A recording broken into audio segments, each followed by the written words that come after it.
Now, you are an unmistakable child prodigy by any yardstick. Now, there have been recorded other child prodigies. You yourself mentioned T.R. Mahalingam at that time, who was very gifted as a child. Now, I would think that this would lay tremendous stress on this child because the expectations are so high.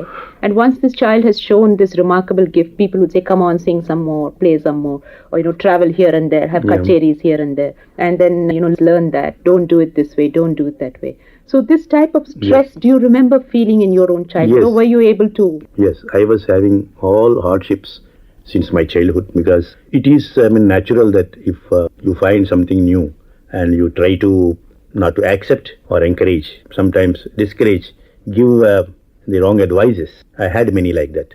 But because of my strong will on my own thinking, I was not influenced much about these advices. In fact, there was a strong opposition of my singing my own compositions. It's not traditional.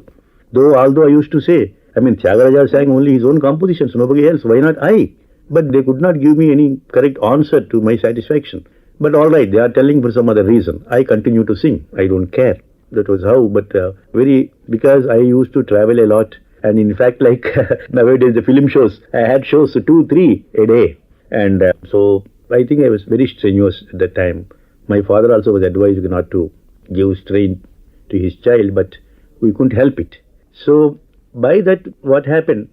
There was a strong feeling, a dissatisfaction in my circles, relations, that they are spoiling me because I don't have any general education. Therefore, nowadays, who can say that he can live very well with this music as main? But he should have some general education, some general qualification also, so that if something happens, this voice and all that, there will be a change naturally. Voice break will be there for every person. I used to sing in 5.5 Shruti, and I used to sing like a girl, not like a boy. And when maturity comes naturally, there will be a break in the voice. And I have experienced that, but luckily very few months. But I was terribly disappointed, I lost because of that. Then everybody realized that I was not educated enough and what he should have got some job and settled down. Now his voice is gone and people are there to feel very happy. Many people were very happy that there was a break in my voice and I would not sing anymore. And then they used to take advantage because my father did not listen to their advice, nor I. Therefore, a time had come that I had to think over what to do.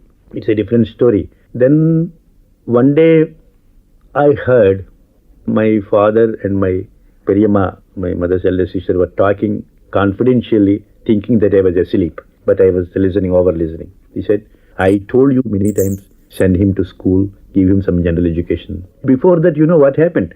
My father took me to a school. First of all, he straight away took me to a high school, and then at that time I was already popular. So the headmaster interviewed me. You know what interview? He asked me to sing a song. I sang a song and then, okay, you join in first form tomorrow. I said, first form? I don't know what is that. I never gone, even third class or first class, second class, I never. Anyway, I joined. Then I was taught the 1, 2, 3, 4, 5 and small A, B, C, D, F and these things. Even that I could not get. I used to go to school. My father used to take me in his bike. I used to go to school. When I go to school, the headmaster and all other class teachers, all students gather in one place. They ask me to sing. I sing. The time is over. We all go back. This is how the classes were there for about 6 months. And there was one mathematics teacher. He was against music and he was against me. He told everyone that this boy has come to this school to spoil this school. You should cut out from this school. Then what to do? He was always looking at me very harsh and he asked fight with me. I think 1 or 2 times he even scolded me. And I said, what can I do? So you learn. Yes, I am learning, sir. Okay. 6 months over. Then there were half-yearly examinations. I was given a piece of paper and a pencil to answer the question paper. I couldn't understand anything. Nothing I wrote. I gave back the empty papers and came back. And my mathematics teacher, you know what he did? He folded the paper, my answer paper. And I think he asked me about 4 into 2 what, something like that. I wrote wrong. And then he gave marks a very good, like full moon, a round 0. A big 0 on the paper. And come here. Show your marks to your father. Get out. he said. So I took that paper and showed my father, and of course he knew, he didn't feel anything. Then after 2 or 3 days, he asked me again, did you show him? Yes, sir. Are you not ashamed of it? I said, no, I am not ashamed. Because, sir, you are a great artist. I said, what? Artist? How could you find?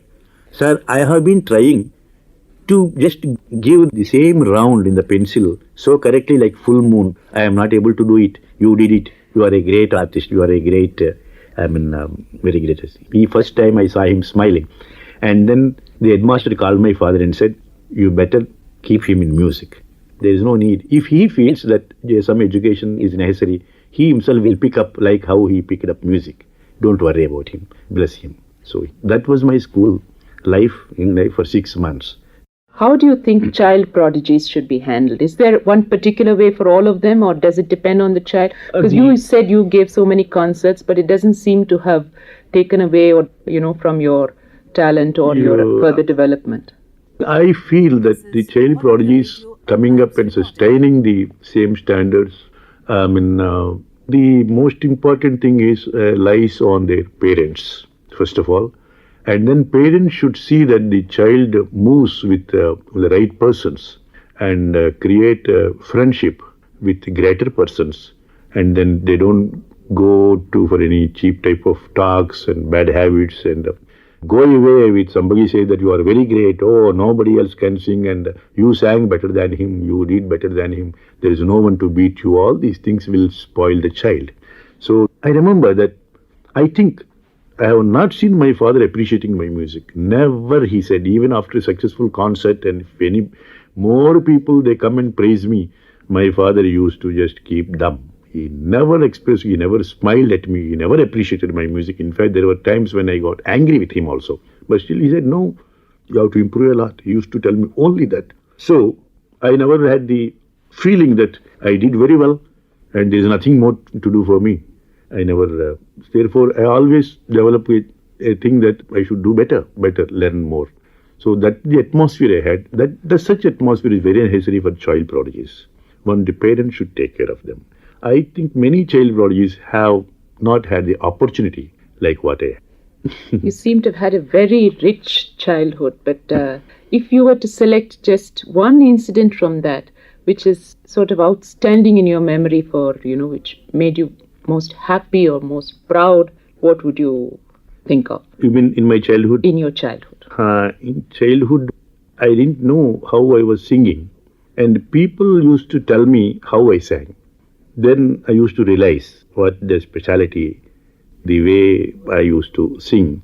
But when I see the attracting people and people coming to me without any reservations, and in those days, even after the program, even ladies used to hug me and give me gold rings and used to kiss me, things like that. So I was thinking that there is something special in me. Otherwise, why these people are coming like this? And I am most lucky that I was getting the blessings of great people, elderly people, great poets, great scientists, great doctors, great lawyers, and great spiritual people.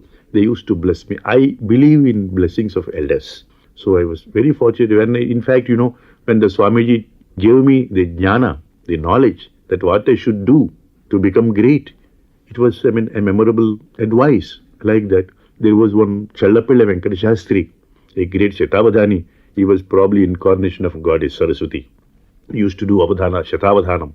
And he had a power of speech. Whatever he says, it used to happen. And one day when I was singing, he was, I think, 85 years old.